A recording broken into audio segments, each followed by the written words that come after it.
Another question that's come up during the question and answer periods and a lot of the talks that I do is what are the various stages of HIV in terms of the physiology, the body, and also the psychological.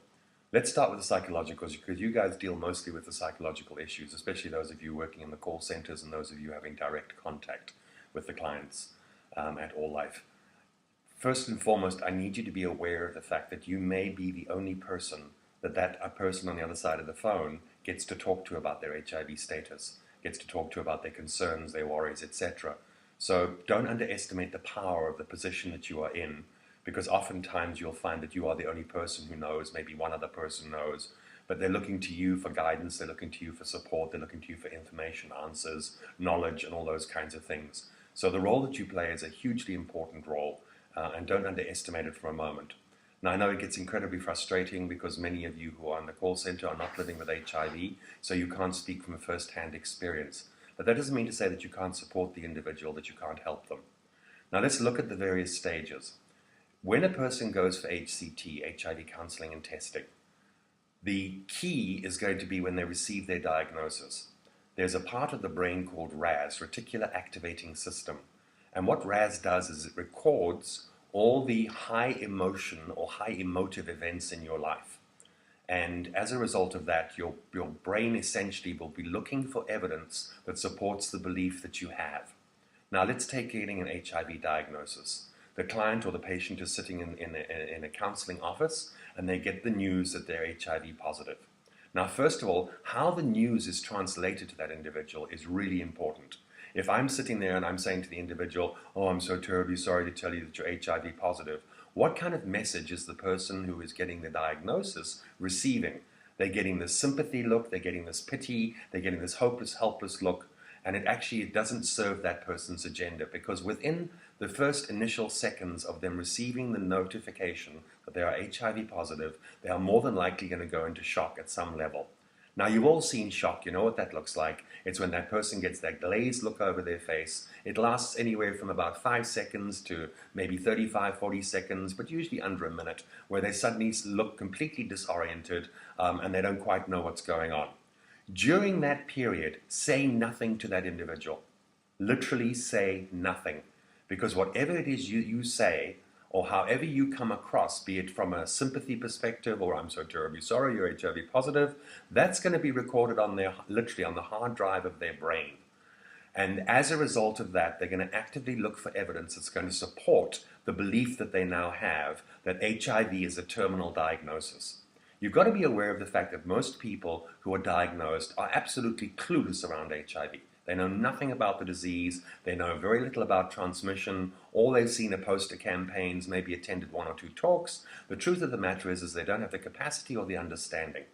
So the initial response when a person receives their diagnosis is normally their future simply shuts down. They suddenly think, oh, I've got to stop school, there's no point in building the house, there's no point in having a family, my life is over, I'm going to be dead. And the reality of that situation is there is no truth to that. So during the initial diagnosis stages, it is really important that you say absolutely nothing. Now, from the HIV positive person's perspective, the one who's just received their diagnosis, they're going to go through a number of different stages. And for those of you who are not familiar with it, it can be a little confusing, a little frustrating, and probably even anger you to a certain degree. The first thing that a person does normally is that they go into denial. This is not happening to me, it can't be true, the test results must be false, they need to redo the tests. They go into some form of denial. Now, denial is actually a healthy mechanism. It's a way for your brain to protect yourself. So when a person goes into shock, and then from shock they go into denial, it is actually not a bad thing. So don't try and convince that individual that, well, come to terms with it, get a grip, you've got to face reality, blah, blah, blah, blah, blah. The reality of the situation is that for up to 6 weeks, that person will maintain or retain their denialist approach. This is not happening to me, they've got to be wrong, they misread my tests, I need to redo the tests. They'll come up with a whole range of different reasons as to why they can't possibly be HIV positive. If it lasts for up to 6 weeks, it's perfectly healthy and it's perfectly normal. So don't try and fix that situation, it doesn't need to be fixed.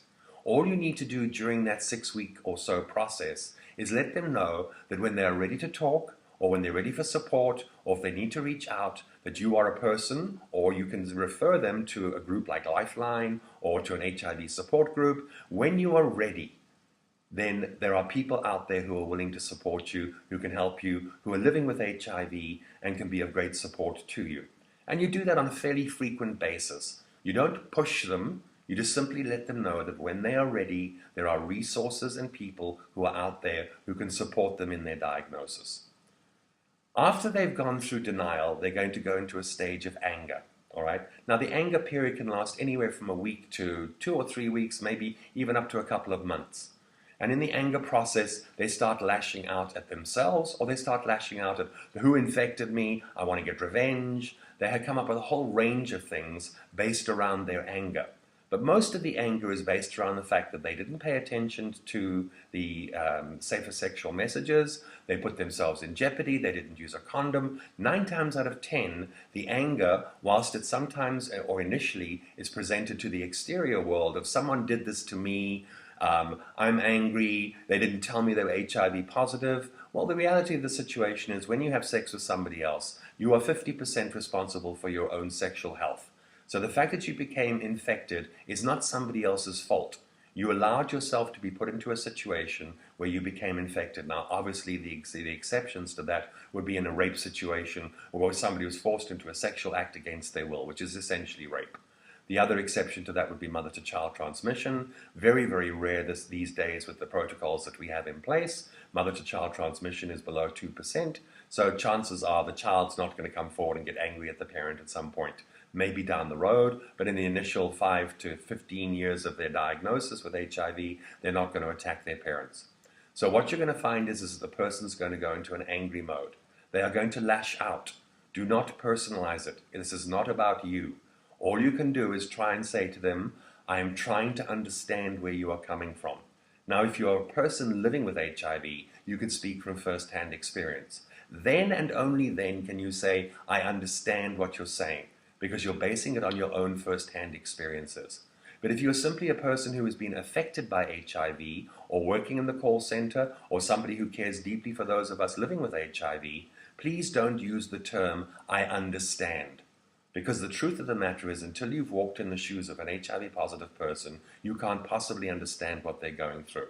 And that's not to separate HIV from other diseases and cancers and all those other chronic and life-threatening diseases. But we're talking about HIV, so let's keep focused on that.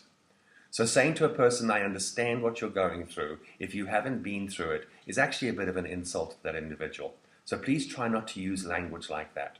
Use language like, I'm trying to understand. Could you walk me through what you're experiencing? Talk to me about your emotions. Talk to me about what's going on inside your head. And try and get a broader understanding. Most of the time, all people want to do is simply talk. And all you need to do is be a very good listener. When you can offer advice, obviously offer the advice. That's why you're there.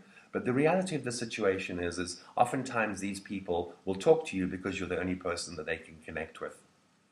Once they've gone through the anger stage, they then start going into the bargaining stage. Well, if I stop smoking, if I give up drinking, if I stop messing around, if I can stay alive until my daughter graduates, they start coming up with reasons or bargaining. And the bargaining generally is based on spiritual beliefs.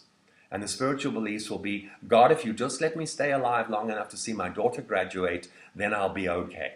So they go into this whole bargaining mechanism.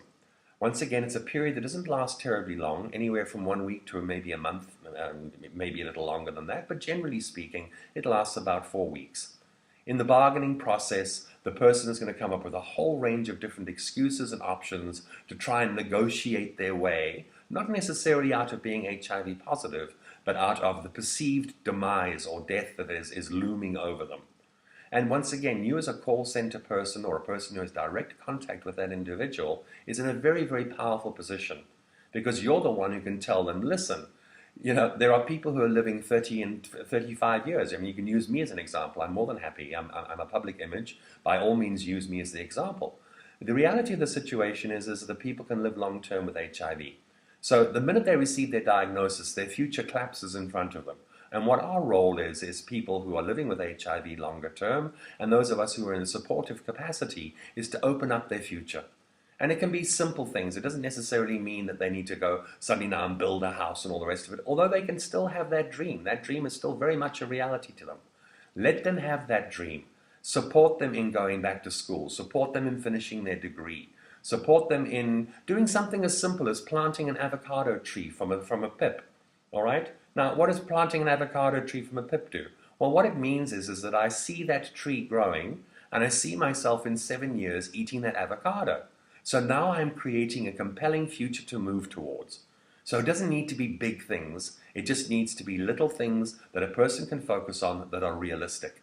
You drive around any rural community in South Africa and you'll see maybe possibly a tin shack or a small modest home, and next to that there's going to be a pile of bricks, there's going to be a pile of roof sheeting, maybe a couple of window frames and some door frames. What does that tell you about that individual? That individual has seen the end result of a home that they want to build. It may take them 5, it may take them 10 years. But the reality of the situation is they've had a vision of what they see their future can possibly look like. And as a result of that, they're now buying things in order to support that dream. And that's the analogy of the avocado tree. It takes 7 years for an avocado tree to bear fruit. If I can see myself eating that fruit in 7 years' time, as a result of planting the seed today, that means I have opened up my future has not shut down. Now, once the bargaining end is finished, the person generally goes into depression. Now, depression, my understanding of depression, is anger with no enthusiasm. It's anger that is never expressed, and it is internalized. Now, there are ways for you to support that individual in experiencing their anger in a way that does not hurt anybody, including themselves. Most people feel that if I've got anger, I've got to give it to somebody else. And that's not necessarily true, and it certainly isn't a healthy way to exist. There are methods that you can use. For example, when I was first diagnosed, I started writing letters to the virus. I gave the virus a name, we had conversations. I know it sounds bizarre, but what it did was it gave me a sense of control. I wasn't powerless against this thing in my body. I had some level of control.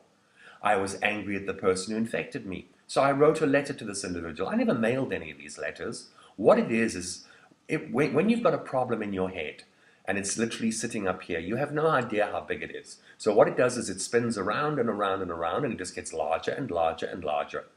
The writing process does is it takes it from here and it externalizes it. So now you can look at your anger, understand your anger. And when the person is writing this letter, don't write about the facts. The facts are immaterial. How did you feel? What were your emotions? All right, that's what the person needs to work through, is the emotional aspect, not the logistics and the factual details of the situation. Sure, those factual details are going to add and enhance the story, but at the end of the day, what we're really interested in is, how did you feel? How are you feeling now? And if you do have anger, how can you express it in a way that doesn't harm somebody else, and yourself included? So there's the writing of the letters. Another thing that I used to do is I used to find old plates, all right, that were chipped and dinged, and I couldn't use them at all. So what I would do is I'd find a brick wall, and I would throw them and get all of the anger out. Now, I've worked with some very famous traditional leaders in South Africa, including Krida Mutwe. And a couple of the techniques that he taught me, which was very effective, and I use a lot in the rural communities, is to take a rock, literally tell all the rock all your anger, all your frustrations, all your fears, and all the rest of it, and then give that rock to a friend of yours and ask your friend to throw away that rock. And you don't want to know where they throw it away. Why? Because what you don't want to do is be able to go back to the rock and remember all of your problems. The point is externalizing what you're thinking and what you're feeling, more specifically what you're feeling. Another method that he taught me was dig a hole in the ground, take some kind of a concoction, something to represent your anger, a picture of the virus, a picture of the person who infected you. Find something that represents the source of your anger. Put that in the hole and literally squat over the hole like on all fours, like you're a dog, and scream all your anger and shout all your anger into that thing that represents the anger in the ground. When you have done and said everything and you have catharted and let go of all the emotions and all the rest of it, then go ahead and cover up the hole and then walk away from the hole and never look back, and certainly never ever go back to that space. Another method would be to take a newspaper, get the Sunday Times, roll it up into a baton, into a stick, and then put a pillow on the chair next to you, and imagine that it's the virus, or imagine it's the person that you're angry at, and then literally pound the living daylights out of it. And you'll notice that as you get more and more into it, more and more of your emotions will emerge. Now, these are all safe methods. Another method that I use, just to throw in another one, is I used to live near a railroad track. And what I would do is I would go under the bridge, and as the train passed over, I would just scream and scream and scream. So nobody would hear me, and I would simply vent all my emotions. Another way of doing that is to roll up all the windows on your car and literally turn the music up and scream and scream and scream. So there are many methods to get the anger that you're experiencing out of your body so that it doesn't become depression. Trying to get somebody out of depression, the only way you can do that is to move them up to the next energy level in terms of energy scales. We all operate on different energy scales. So move the person from depression to anger, even if it means making them angry at you, finding a way to antagonize them or upset them to a point where they start venting their emotions. Because depression, for those of you who've ever experienced it, you will know, is a very dark place. And no matter what anybody says or does to you, you can see how that can work for somebody else. But in your circumstances, it's not applicable. It doesn't work. So trying to talk somebody out of depression, oh, you should feel better and don't worry, tomorrow's going to be nice and you'll wake up and you'll feel gratitude and all those kind of things, really doesn't help the individual who's depressed. The best thing you can do is tell them how to, or show them how to express their emotions, or alternatively, find a way to literally anger them so that they start to move. Remember, emotion is emotion, energy in motion. When it's in depression, it's stuck, and it's like this dark, dark place. It's like being stuck in quicksand or in mud that is just sucking you in, and you cannot see a way out. Our role as supporters of people living with HIV is to try and help them move beyond that. Once they've moved beyond depression, they then go into a place of acceptance. And that place of acceptance is saying, you know what? I'm living with this disease called HIV. It doesn't have to kill me. I don't have to get hooked into all of the myths and the misconceptions that people have about HIV. You know what? I can be one of those people who can survive that. Now I'm going to share my story with you. On the 13th of March 1983, I was diagnosed and told that I had 6 months to live. Well, for the first 4 months, I believed everything the doctors had told me. I got my affairs in order, I planned my will, I planned my funeral, I even wrote what I wanted read at my funeral. I picked out the music, right down to the clothing that I was going to wear in my coffin. So I took care of all of that stuff. I then decided on the 4th of July that I was going to commit suicide. I was going to go and jump off a cliff. Now, I was living in Las Vegas, Nevada at the time in the States. And there is a group of mountains about 70 miles, which is about 140 kilometers outside town called Mount Charleston. So I go up this mountain and I look for a suitable cliff where I can throw myself off. Now this is the 4th of July, Independence Day in America. So there's not a lot of people around. I'm in the mountains, I'm on my own. My intention was to commit suicide. There was no way out of this. I was going to die. So you know what? Let me control what's going on. So there I am standing at a cliff face. And I'm about to jump. And a voice in my head says to me, David, you don't need to die. So I move a little closer. Now the tears are starting to come down my face. I move a little closer to the edge, and the voice gets a little louder in my head and says, David, you don't need to die from this. Well, after the third time of stepping up to that ledge, and literally within inches of jumping, the voice got even louder in my head and said, David, you do not need to die from this disease. Well, I sat down and I started sobbing because I don't know whether I'd taken too many drugs in my youth and I was having a psychotic breakdown, or whether it was the voice of some supreme being, or even my own voice telling me that I didn't need to buy into what people believed about HIV. So on the 4th of July, sitting on the side of the rock face of a cliff in Las Vegas, Nevada, I made the decision that I would be one of the people who would live to tell the story of a time when there was a disease called HIV. And if you look at where we are today in terms of HIV/AIDS research, the reality of the situation is the cure or a vaccine, or even looking at antiretrovirals, whilst we may not have cured HIV, we've certainly made it a manageable disease and stopped it from being terminal to something that is a chronic manageable disease, which is the core of your business. So it's really important that people try and take back and get to a point of acceptance. So what I started doing is I started having a conversation with my virus. I called him Bob, and I basically said to Bob, listen, I understand and I acknowledge that you are a living organism and you have a right to live.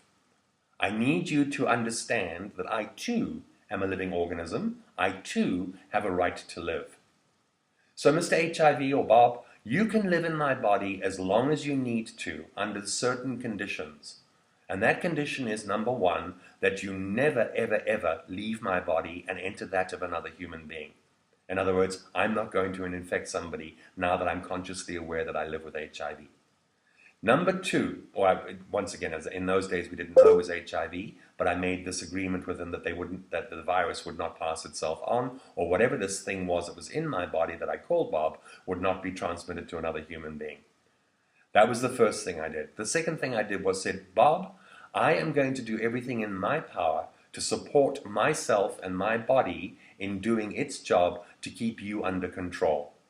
And that's when I started exploring alternative therapies. I started looking at the role of nutrition in my diet and all those kinds of things.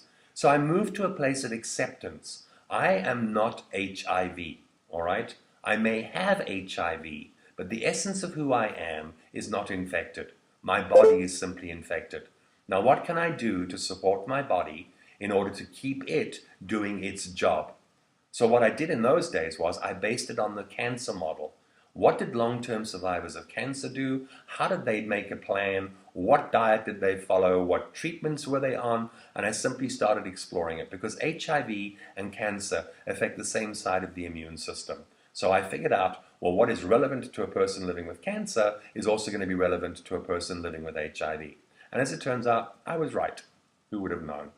So a person moving into acceptance is actually a really good space because now they're open to suggestions, now they're open to ideas, they're open to looking at different treatment options. It's a whole different ball game. But they have to go through all of those stages. They have to go through the denial. They have to go through the anger. They have to go through the bargaining. They have to go through the depression. And ultimately, we hope that they will arrive at a place of acceptance. And those of you who are dealing with people who've lived with HIV for a couple of years, you will find what I've said is completely accurate and is the model that we need to follow. You've got to remember that the person living with HIV is not broken, so they don't need to be fixed. What they need is they need advice, they need support, they need somebody who's willing to listen to them, and sometimes all you need to do is just simply sit there and listen. You have no idea how powerful that is for a person who has nobody else to speak to. So do not underestimate the power of the role and the position that you have within this organization.